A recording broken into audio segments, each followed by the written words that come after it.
সেই গানটি প্রায় 100 বছর আগে যখন রবীন্দ্রনাথ ঠাকুর জার্মানি গিয়েছিলেন তখন রেকর্ড করেছিলেন। রেকর্ডিংটা ওখানে স্টোর করা ছিল।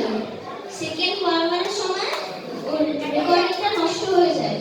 তারপর জার্মান ইঞ্জিনিয়াররা ওটা ফিক্স করে শান্তিনিকেতন পাঠিয়ে দেয়। এই জন্য আমরা এই গানটা শুনতে পাই। ননি